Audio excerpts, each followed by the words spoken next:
Welcome back to the Mike and Matt Show. How you doing, my man? I'm doing great. How you doing, man? I'm doing fantastic. You want to know why I'm doing so well? Is it because we haven't gotten canceled yet? No. Okay, just making sure. You want to keep trying? To get canceled? No. Jeez. Mike. I don't know. It's springtime. Have you been outside recently? I have been outside. It is beautiful out. Now people are going to think I don't go outside. Yeah. Thanks. But you don't. But you do. Which one is it? He does get outside, ladies and gentlemen. Mike and I, we just recently, we started as partners. We're doing some bonding. We have a lot of hand movements going on. I don't know what's happening. We went out. We played some golf together. Yes, we did. We actually recently just started some personal training. My background, I'm a personal trainer, so we're gonna personal train now. Everything hurts. It does. Everything. Give the audience a quick little review. How was the first session? The first session was great. I think I thought it was going to be more intense, but I left in a lot of pain. Okay. So that's where, if you are a true trainer, what I see a lot of personal trainers do is that they will overwork you to overcompensate for their lack of knowledge. And it's very common. In any industry, it is very hard to find the best of the best in any industry because there are not a lot of them. But if you know what you're supposed to be doing and you can do it efficiently, you don't have to do exercise doesn't have to be complicated. How many of you, you turn on your Instagram, you're scrolling and you see some of these wacky exercises. Exercise doesn't have to be complicated. So we did a couple basic exercises. I know how to manipulate the body to get the response, elicit the response that I want. And you elicited a response. Yeah, a little soreness. Yeah, a little bit. Though this is Matt's life insurance policy on me. He needs to make sure I don't die. Yeah. So we've been outside. We played some golf together. We did. I'm starting to work on. I opened up my backyard. I got the furniture. How's out. the grass look? The grass is starting to come in. Yeah. Yeah. That's what everybody hopes for in life. That the grass is green. The grass is you know what the line is? They say the grass is greener on the other side. The grass is green where you water it. Oh, there we go. Where you water it. So I've been watering my grass, and you also have to feed it the right nutrients. And I put out my Scott's weed and feed. The grass is looking good, so I'm in a good mood right now. So would you say, as my trainer, and I'm pointing him out on this on purpose, as your trainer, because today was podcast day and you wanted to be nice, and you brought me pizza, that was the right nutrients to feed this grass? No, that probably wasn't the right choice. But it helped serve my selfish needs, and I wanted some carbs, and I was hungry before the show. And then you fed me the carbs. Yeah, but we're going to be okay. That tells you where my willpower is. Yeah. So I'm in a really, really good mood. Pizza. We have a lot of things that are happening. It is May, right? We have Memorial Day weekend. It's coming very, very soon. Yes, it is. And more chance to eat more carbs. Yeah. We have Cinco de Mayo's coming up very, very soon. You got Cinco de Mayo. We also have Mother's Day. Maybe we talk a little bit about that. We can talk about that. All right. Love Mother's Day. Love my mom. Yeah, I love my mom too. So this episode, we're going to talk about, obviously, we're going to go through our normal what's in the news. But we're going to talk specifically, we want to talk about house hacking. What is it? Why is it interesting? And could you use it? I also want to talk about just a little bit about getting deals done in this tough environment. There's obviously not as many deals, but people are finding them. But they're not always able to hold on to them. So I think we're going to talk a little bit about things they can do to get ready for that. And I think we just get right into this. And we jump right in head first. All right, really quickly, off topic about real estate though. Did you see Bed Bath & Beyond bankruptcy? They went into the beyond. They finally went all the way. If you have your coupons, use them now. Use them now. If you need linens, if you need pillows, any bedding, go to Bed Bath & Beyond. I feel like Bed Bath & Beyond is what like a war zone looks like now. I feel like everybody has gone, like literally 10 minutes after it's like Bed Bath & Beyond has declared bankruptcy. I feel like everybody's in there. Everything's off the shelves. Like the people working there, like fear for their lives. Like it's a war zone. I mean, I feel like that was always Bed Bath & Beyond, and now it's just more. I really enjoy the Sebastian Maniscalco bit where he talks about going to, I think it was like Kohl's or or Target, wherever it was. And, they just, as soon as they look at it, they don't like it. Instead of putting it back on the rack, they just throw it across the place. And you just got clothes. It's like a bomb went off, like you said. You're sifting through the clothes. You're like, wait, is this the right size? But yeah, Bed Bath & Beyond, bankruptcy. End of a moment in everybody. Like Bed Bath & Beyond's been around since I don't know, it's as old as me. It might be. Yeah. Another thing that I just saw, and this is not personal trainer Matt. This is just Matt who loves candy and sweets. Did you see Reese's has a new peanut butter cup? They have creamy peanut butter cups. And then they also have... Wait a second. So the old ones weren't creamy? No, what they are, they're creamier. And then we also have crunchy peanut butter cups. No, that's not okay. So they have now 2 new versions of Reese's where you can get either creamy or crunchy. They still have the normal ones. I think they have thin ones. They've got the little ones. I love peanut butter, and the crunchy's not okay. Okay. Not for a peanut butter cup. I'm a big fan of Reese's peanut butter. I have them in the fridge always. They're a staple in my house. So am I, but I feel like making a crunchy Reese's peanut butter cup is goes against the peanut butter cup. Yeah. Also, this is public service announcement. If you do like Reese's, they have to be in the fridge. Next week on Matt Trains Mikey, we're going to talk about all the candy he feeds me. When are we training next? Are we training tomorrow? I think we're training tomorrow. Nobody out there knows what tomorrow is, but yeah, I think so. Well, listen, we train multiple times per week. I'm not ready for it. We're gonna kick it. Jesus. All right. We go. All right. So we let's get into the news. What's in the news? Well, we just talked about Bed Bath & Beyond. That's not quite real estate news. Though, if you're into commercial real estate and want a big box store, I feel like there's a lot of them coming available onto the market very soon. But isn't this also just a high level, maybe a little bit of an indication of what's happening in commercial real estate right now? Or is this more retail? I think retail, I feel like this is the sudden burn of the slow death of retail. I just think also their business model where they were giving substantial discounts to people to get them in the door.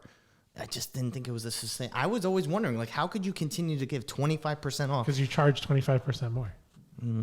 Maybe that's what it is. No, I think COVID really accelerated the death of what was already going to be dying retail businesses. And also, you can buy stuff online now. I'm hooked on Amazon. I've slowly. But you know what the problem is with Amazon though? It's discoverability. So I was talking to my wife because she loves Bed Bath & Beyond. I like Bed Bath & Beyond. I go in there and I find kitchen gadgets that I never knew existed or that I never knew that I needed. But hey, I found them.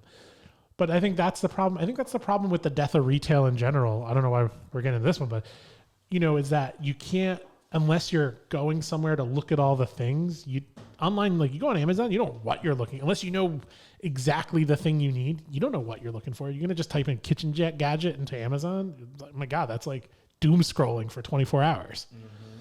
Oh my God, there's 8 different kinds of pizza slicers. I don't know what to do. But I also like when you can go and you can touch it, you can play with it a little bit online. There's a huge benefit. It's easy. There's convenience, but there's nothing that replaces going to a store, being able to see it, sit on it. Well, also the mindset that what we don't think about when you go to any retail store, even when they get bombed and look like everything's all over the place. But that in a Bed Bath & Beyond or a Best Buy or Kohl's or whatever, there were people who looked at the products that were going to be in the store and decided that this product was good enough to go in a store and be hung in this place. Mm-hmm. Right. So somebody's done that effort for you. And when you're doing it all yourself online, you have to be that person. You have to be I'm now a product research assistant and I'm going to figure out what the best pizza slicer is. Instead of somebody else saying we think these 3 pizza slicers are the best one.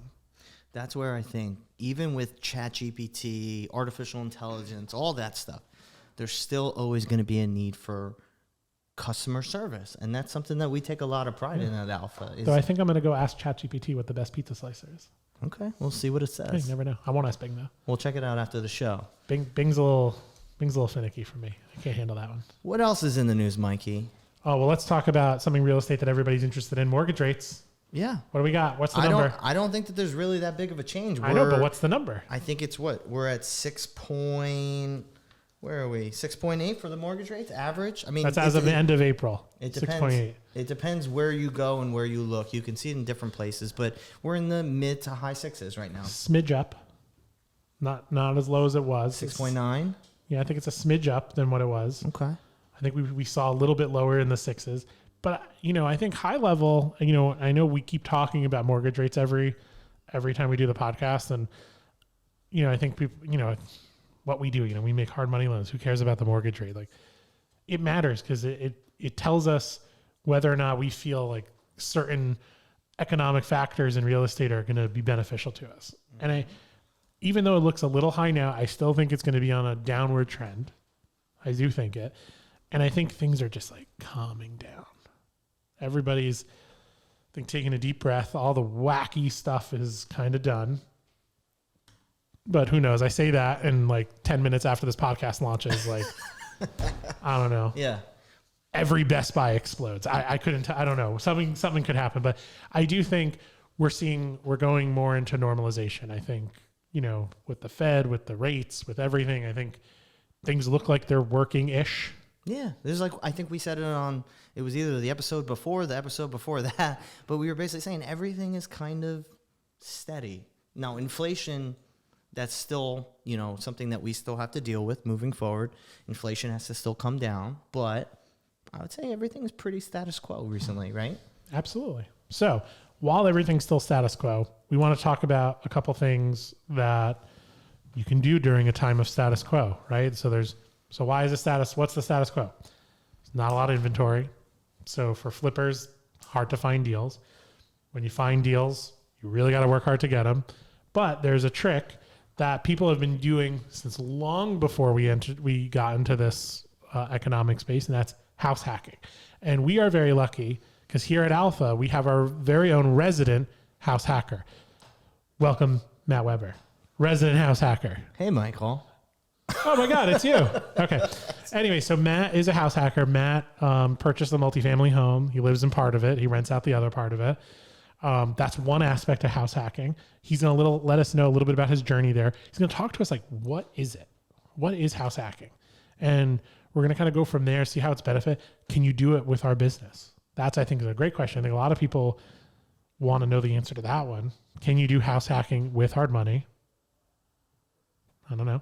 You're going to let us know. Okay. Or I'm going to let you know. One or the other.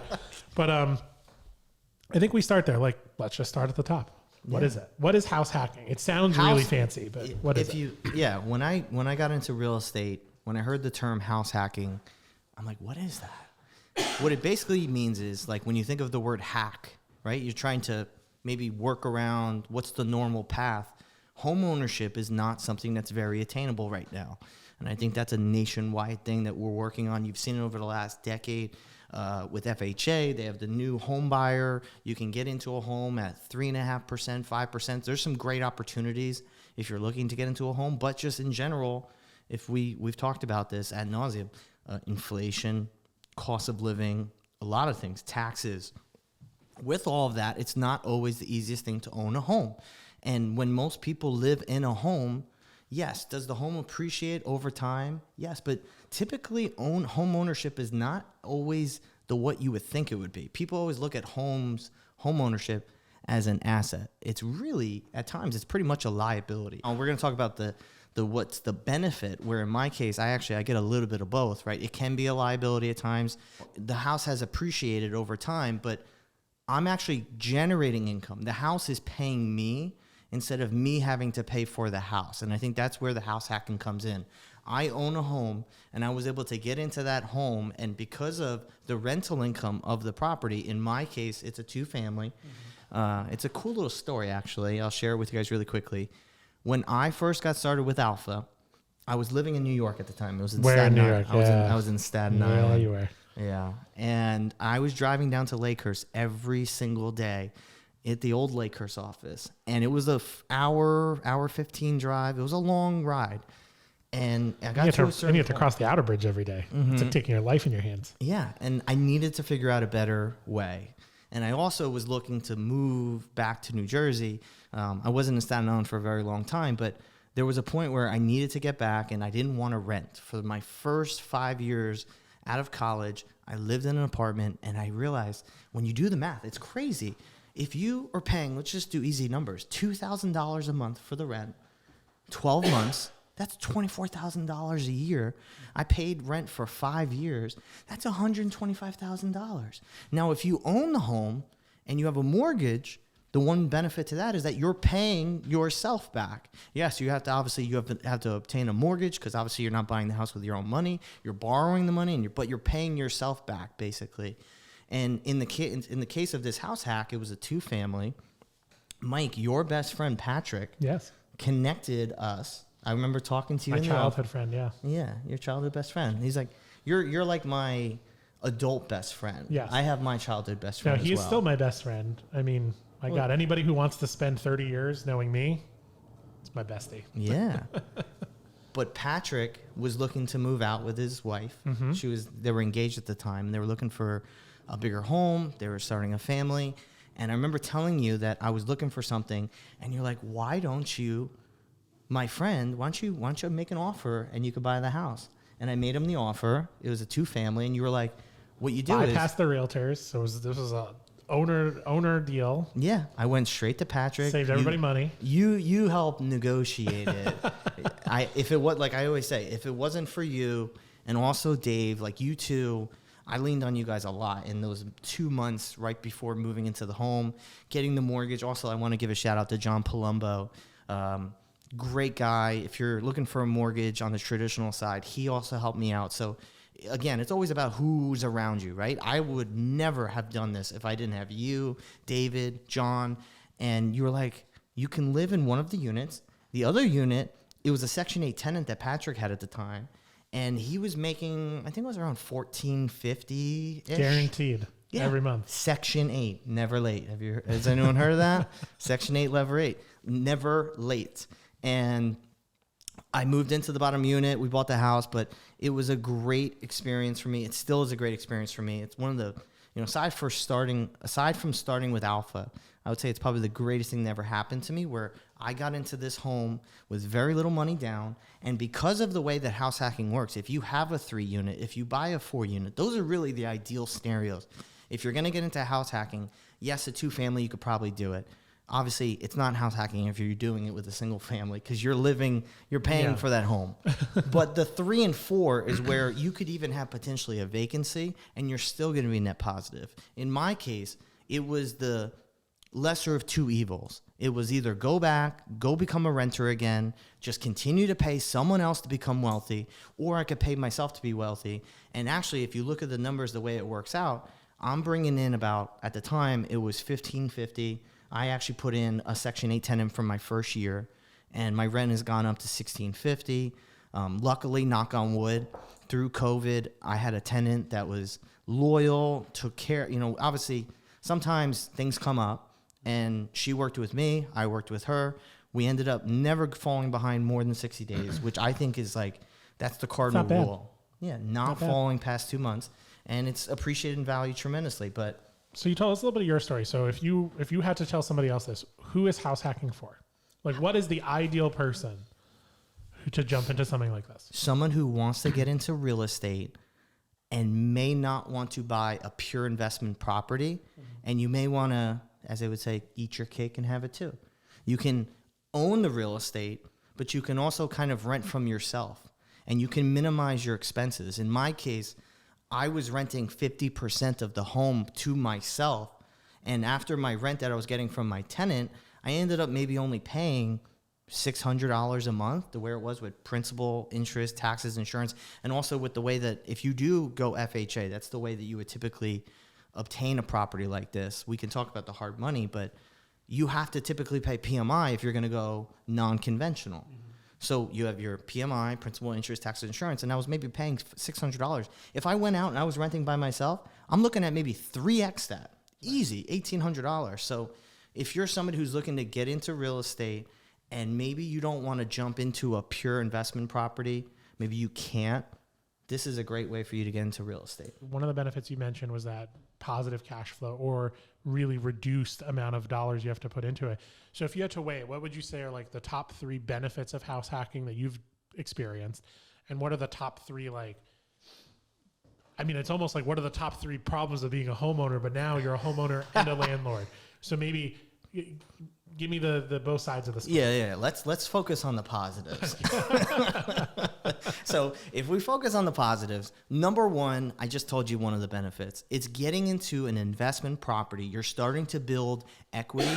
You're building wealth with very little money down in most cases, and your renters, if it's a 2-unit, 3-unit, 4-unit, most of that is being covered, your expenses, by them living in those units. You're basically living rent-free. So minimal expenses, you own real estate. That is a no-brainer. Okay. If you're somebody who's young, it doesn't matter even if you're 20, 30, 40, if you're wanting to buy a house, just if you have like the one person or the prototypical, I'm starting a family, I have kids, I have 2 dogs, probably house hacking is probably not for you. But in the sense that you're talking about. Yeah, in the sense that we're talking about. Maybe house hacking is not you have to, and I spoke on a panel recently in New Jersey, in the New Jersey market that we invest in and we work in the Northeast. And it was a panel of 2 other gentlemen that house hack as well. And he was saying, you have to know who you are. It's not for everybody. But I would say getting into real estate, obviously owning real estate, that's a huge benefit. There's tax benefits too. When you own a house, I pay very little at the end of every year in taxes. Many appreciation. Yeah. And the New Jersey mortgage tax deductions. Mm-hmm. So there's a lot of benefits from a tax perspective. I mean, aside from potentially cash flow, in my case, I have minimal cash flow, but I have minimal expenses. So I look at them as basically equal in my perspective. But if I ever moved out, I'm going to, my goal would be to buy another home. I want to build a new home. I'm going to rent out that other unit. I'm going to be making easily another $1,000 plus all my expenses are paid. I'm collecting all the tax benefits. I'm collecting all the appreciation. I'm the one, if I want to sell that house, that's my property, my equity. Those would probably be the 2 benefits. And then the third one would probably be you still get to own a home. Yeah. So I have space of my own. I can. It's yours. Yeah, it's mine.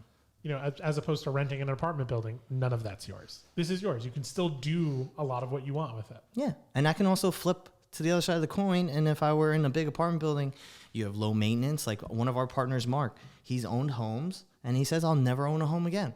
Again, a lot of this is you have to know yourself. But this strategy is a strategy that is significantly beneficial for a lot of people. And it's not spoken about enough.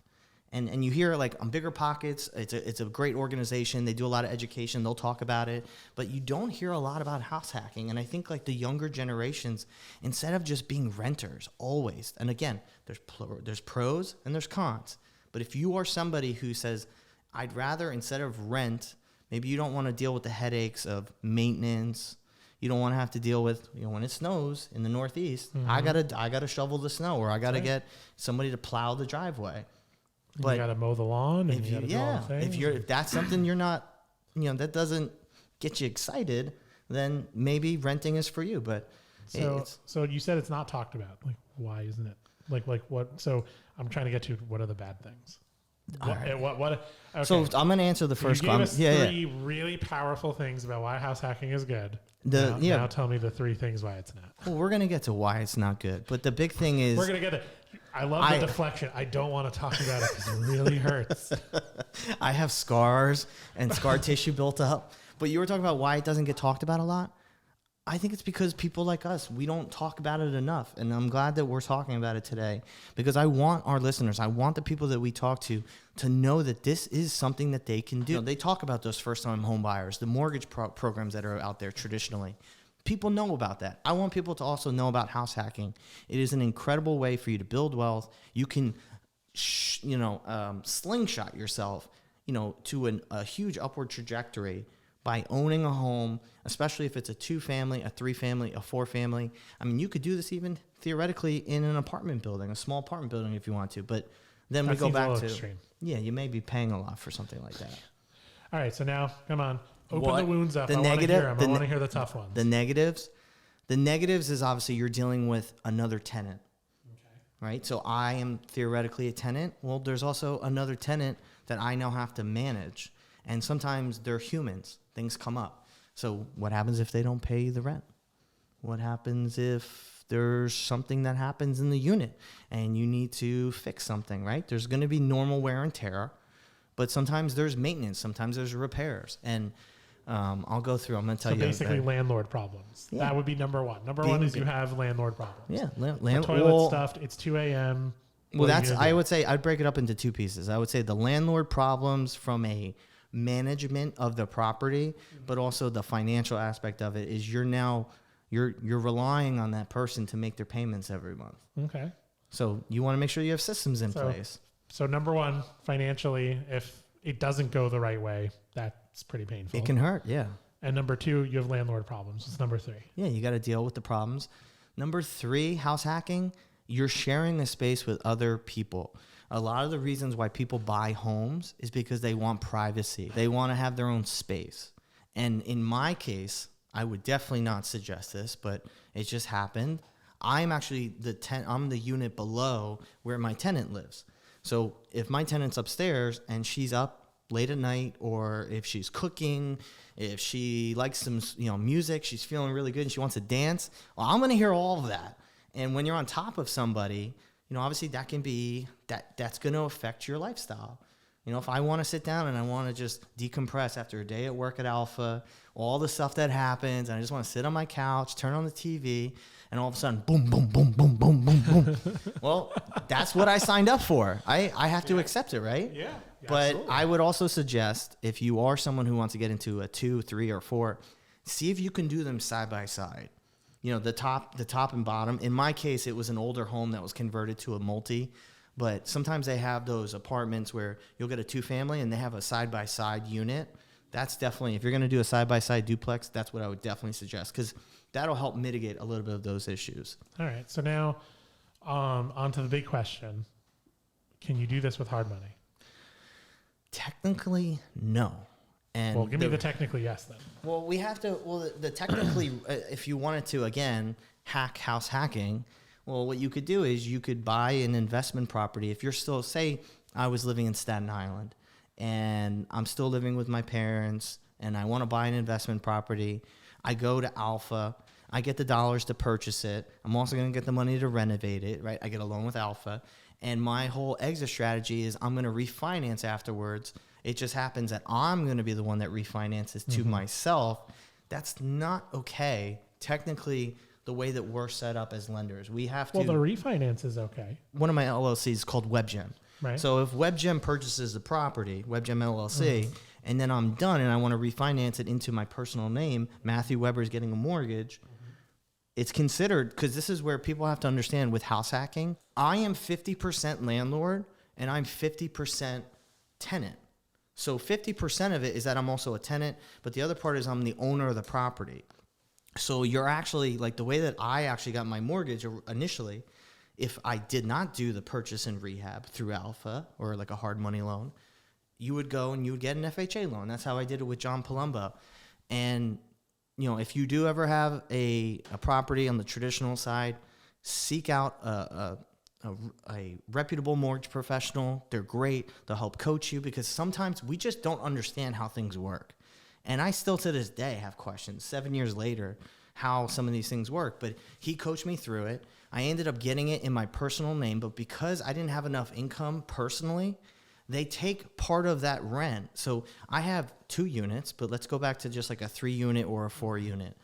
If I have 3 different units of rental income, if I'm in one and I'm getting rental income for 2, I can actually use a percentage of that towards my income, and that helps me qualify. So for me, with the FHA loan that I did, I was able to qualify for something that I probably wouldn't have been able to qualify for if it wasn't for the way that I structured it in this house hacking manner.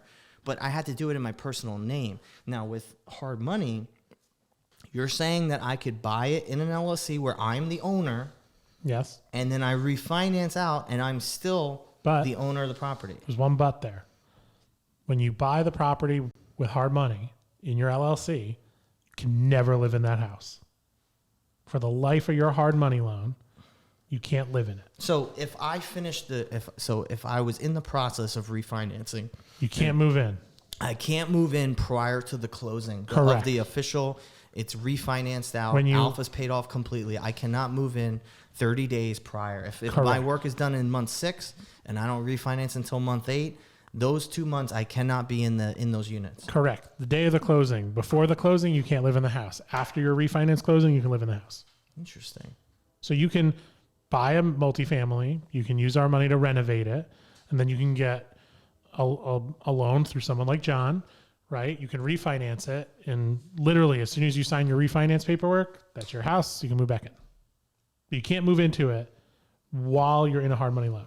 Make sure that if you miss that, rewind. Yep. Listen, because that's powerful. In almost every hard money loan, not private loan, because if Uncle Bob wants to lend you money to buy a house, it's a little different. But in a hard money loan, loans that we do, living in the property that we've lent on is almost universally bad. Whether it's Alpha, ABC lenders, hard money lender, whatever, 1, 2, 4, 5, whatever it is, living in a house in a hard money loan, absolutely no. And what is the reason for that? Well, a lot of it has to do with the fact that we make commercial loans. Mm-hmm. We don't make residential loans. We don't make owner-occupied loans. There's different rules for different things. So like when you got your FHA loan, there's a lot of rules. A lot of rules that go. When you get a conventional loan, a lot of rules for how they make that loan. Hard money, a little bit different set of rules. So specific what Mike just said, commercial. We're lending to a company, to an entity. Yep. Even though it's a single family, maybe a single family home or a 2-family home, we are still making commercial transactions. So I think a lot of listeners, a lot of people that call us every day, they'll ask us, but if you're a commercial lender, and they'll say, what type of properties do you typically lend on? And I'll say, actually, we are a commercial lender, but what we actually lend on, the asset class that we typically lend on, is anywhere in that 1 to 4 residential range. So it's because the loan itself is a commercial loan, doesn't always necessarily have to be a commercial property the way it's zoned. Yep. Loans and assets can be different things. Commercial loan, resi asset. Very interesting. All right. Anything else you want to share with us about house hacking? Oh, man. I would just continue to emphasize that if it all depends on who you are. If you're somebody that's in your, even just graduating high school. I wish I knew about this when I was younger. I know some young kids, I go to events a lot, and they're 18, 19, 20 years old. They get me so excited. We talk about this all the time in the office, and they're so ambitious. And I wish that I did this earlier, because I could have been 5, 6, 7 years ahead. There's somebody that I just met the other day, and she told me that she got it right out of college at 23. I was only a few years behind, but if you're somebody who this would be a good fit for, don't hold back. Reach out to a group like Alpha. Reach out to a good local mortgage professional. You can also talk to realtors. Some of these realtors out there, they do work with investors. So if you find an investor-friendly agent. Well, remember, at this moment, you're kind of an investor, but you're also kind of a homeowner. I feel like a agent is the kind of person you want. You're like, hey, I want to find a multifamily. Like, how many of our investors are also mortgage professionals or realtors or, I was just on the phone with an appraiser. He appraises properties every day, and now he wants to buy properties himself. I think the thing that I'm going to take away from what you're saying, and if you have anything else, is that for a lot of people who feel like home ownership's a little out of reach right now, things are really expensive. Doing something like this, where you get a duplex or a triplex, 2-family, 3-family, and being able to use that income, to help you qualify for the loan, but also use that income to help pay for your mortgage. This is something that can put home ownership back into play. Back into play, yeah. And it's not complicated, but what you do have to do, and I've learned my lessons, is you have to be organized. When I first bought the house, I had a bunch of stacks of pieces of paper. They were thrown in my closet. You have to treat this as a business. If you're a homeowner, yeah, sure, a homeowner, treat the home with care, but you also have to treat this your landlord. You have to understand that this is a business. You have to have your documents right. And a lot of this stuff, you're not going to know until you know, right?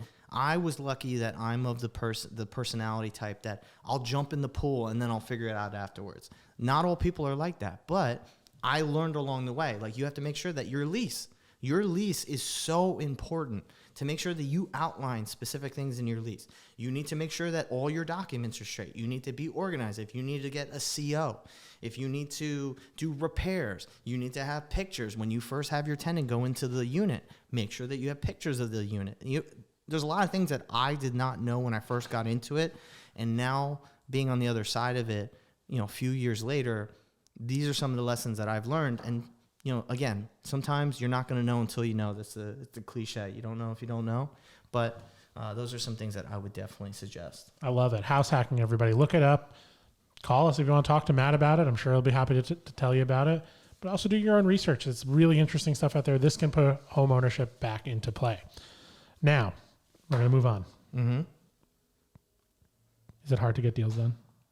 I think it is tough to get deals done. It's really hard. It's really hard. But it's first off, I don't want to get off on make this a mindset. Let's make it positive. I don't want to make this a mindset podcast, but you have to. It starts with you. Before you start working on other things, you need to make sure that your house is in order. And I'm talking about your headspace, your body. We talked. Mike and I are now doing personal training. It all feeds each other. If you don't have, that light inside of you, if it's a dark little light, if that light is going out, you got to make sure that all those things, mind, body, spirit, all those things are in line. If you want to get a deal done, it's all about being resourceful. You got to put yourself in the right situations. You got to continue to put yourself out there. It's what you were saying earlier and what you said earlier today before we recorded is consistency. Mm-hmm. You have to make sure that you're consistent. You can't just go look at properties. There's a great app called Deal Machine. And when I was looking at buying some more properties, what you can do is you can actually go door to door, like door knocking, and you can see properties if you like them, and you see maybe it's a specific distressed property. It needs a little bit of work.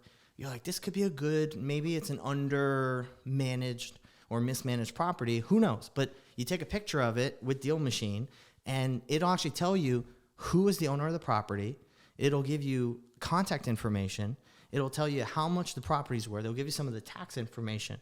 And the thing is, okay, if you do that for one day, that's great, but you have to do that week after week after week. And I think what you're seeing right now is it's challenging, but the people that are consistent, they have good processes in place.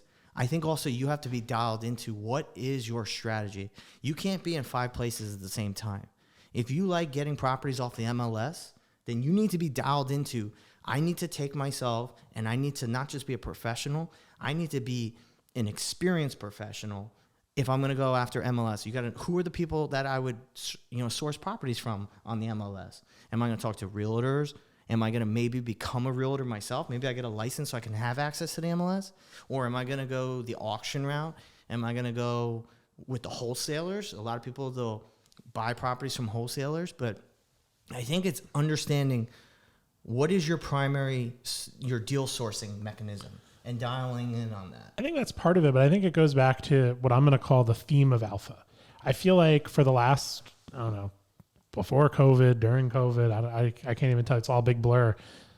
Whenever anybody asks me about anything about becoming an investor in any ways or doing deals, it's all about expectations. And what you're talking about is a little bit of that. Knowing yourself is managing expectations. I know who I am. I know what I'm going to get. Oh, I know where I'm going to look for deals. I know what they look like. It's all about expectation setting. And I think the biggest roadblock outside of the obvious, and let's just be really obvious, there's not a lot of deals out there. It's just less than there was. And that's for a whole host of different problems.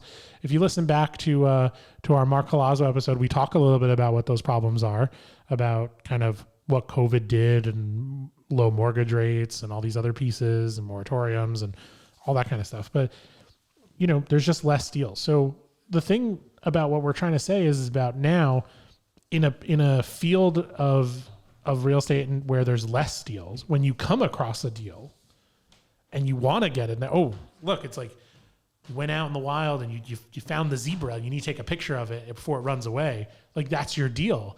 And it's about how are you going to do it without spooking it and losing it.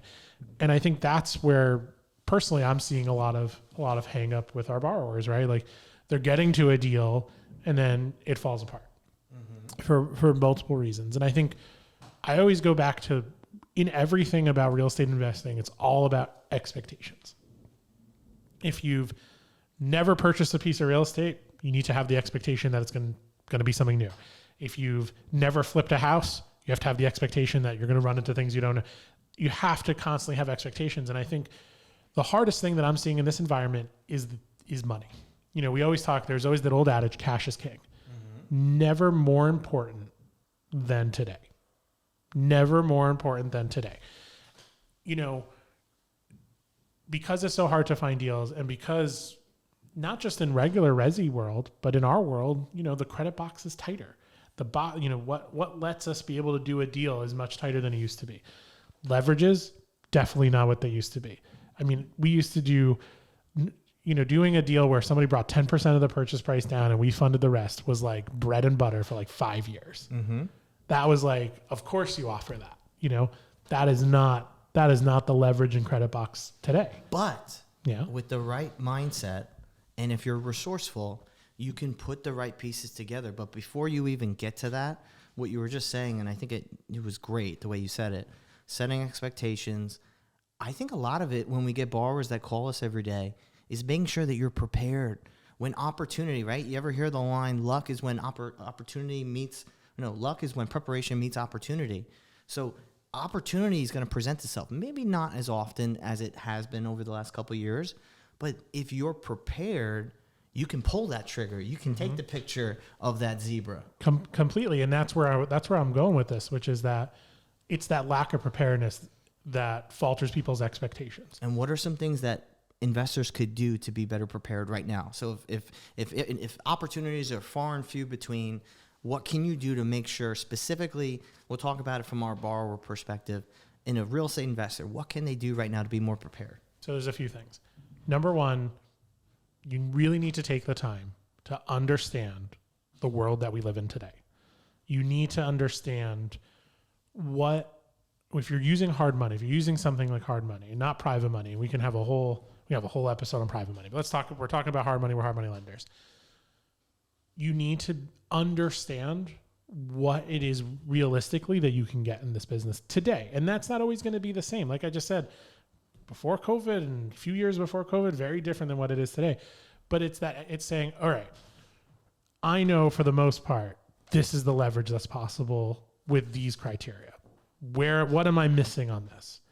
And that way, when the zebra shows up, you have all the right things to take the picture of it. Like, you need to know that. And one of the big parts of that is money.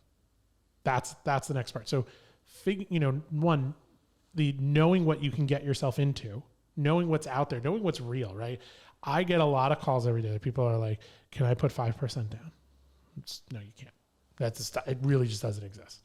And then what they try to do, whether it's 5% or 10% and whatever they qualify for, they're trying to twist what we can give to meet their needs instead of knowing what their needs are.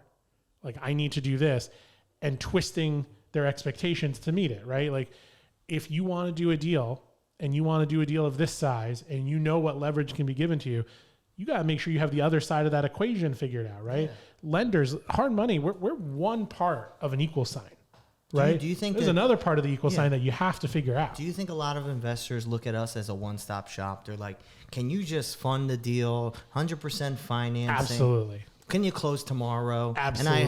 And I need no documents, 100%. I need to close tomorrow. Yes. Yeah. Without fail. I get that call all the time. But what frustrates me, I guess, is knowing that we still could be, what they want can still be accomplished. Absolutely. With the right resources and with the right preparation and with the right team, they can make those things happen. So if you want 100% financing, if we're going to give you somewhere in that 80 to 90%, most of our loans, we cover probably 80 to 90% of the project costs. That's your acquisition costs. That's if you're going to do any repairs to the property. We're giving you 80, 90%. All you have to do is now just come up with the difference. If it's not coming from us, well, maybe you raise some private money. Maybe you go to your friends and family, or maybe you have some people that trust in you because of your proof of concept. You've done this before. You can show them. You can raise private money and use those dollars for the down payment, for the closing costs, for the interest payments, for some of the construction funds. You get really clever. Yeah. You can also, so many people, I've done it myself. I've been a huge fan of this, and I've been doing it for years, is unsecured business lines of credit. I think that's also an untapped resource. Right now, if you look at the banks want to lend the money out right now. Mm-hmm. I want to lend the money out. Yeah, we all, there's when people say there's not, the money is everywhere. Money's everywhere. And I think sometimes if you got to make sure that, okay, if I'm going to get an unsecured business line of credit, well, the thing is you can't also have 550 credit. Like you can't. Expectations. Expectations. You got to have your house in order. And if building a relationship with the right realtor, mortgage professional. Expectations. Again, expectations. But so many people, they don't put all the pieces together. And maybe it's like what I have. Sometimes I'll just jump into something and I'm like, I'll figure it out as I go. But then I can't be the one that gets frustrated when things aren't going my way. And I want everyone to bend around me. But I could really actually have my cake and eat it too if you're resourceful. How many borrowers put little to no money in a deal and they're still able to get 100% financing, but it's not just from one source. It's not the lender that gives you the 100%, but you're raising a little bit of funds. Maybe you have a credit line. Maybe you have some saved up reserves, very little. And you can put all that together.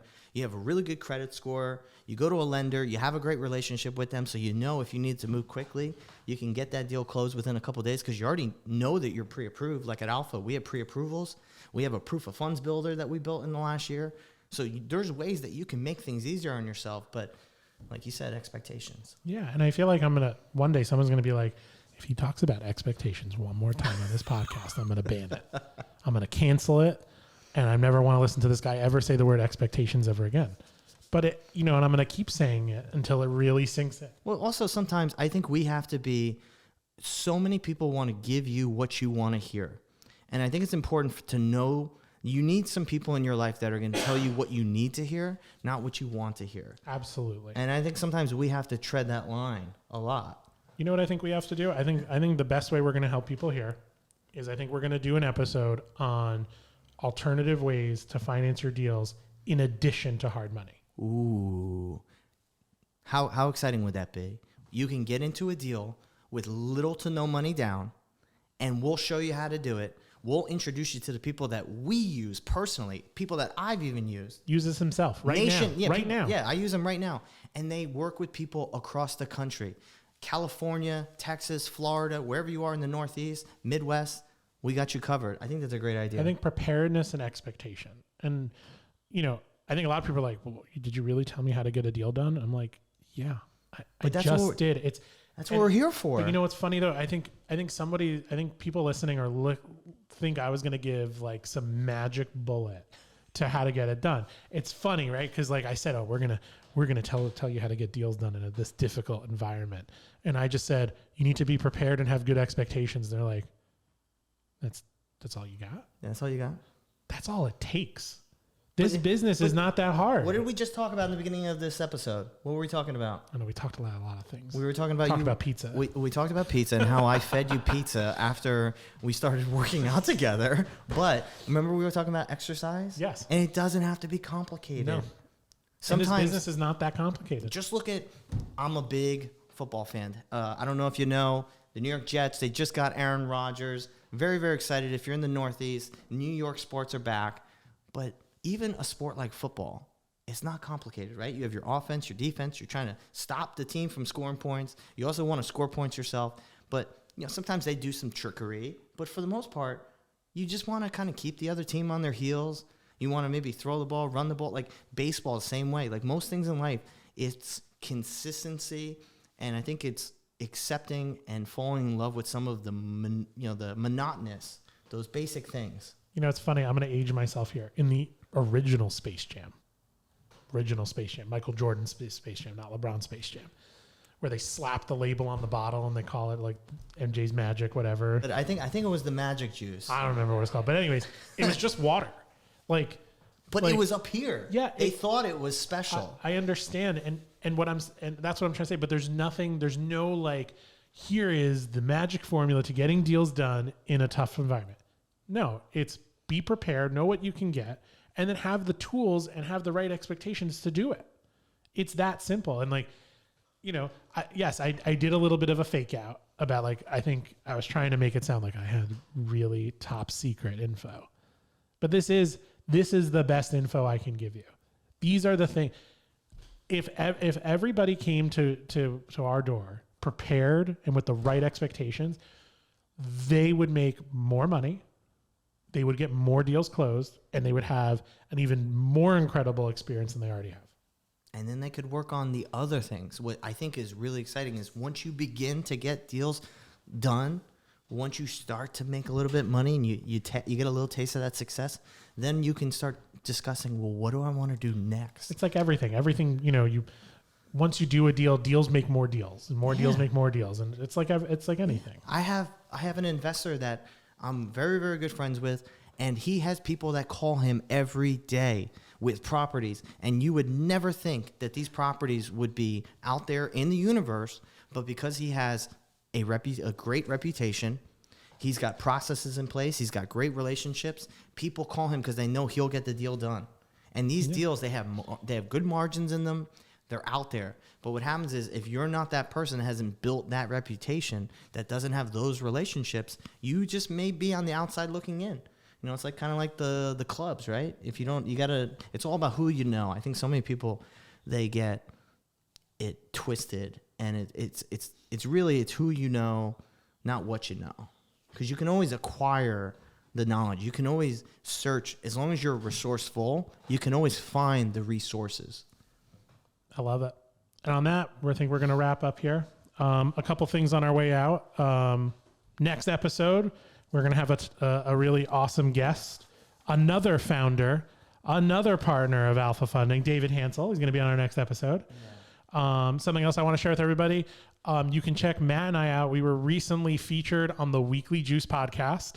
And you can find their podcast anywhere you listen to podcasts, wherever you listen to our podcast, Spotify, Apple, any of your favorite podcast listener tools. Type in The Weekly Juice, and you can listen to an episode that we were just featured on. Those guys were awesome. I had so much fun doing their show. Yeah, they're awesome. Cody and Ryan, spectacular, great people.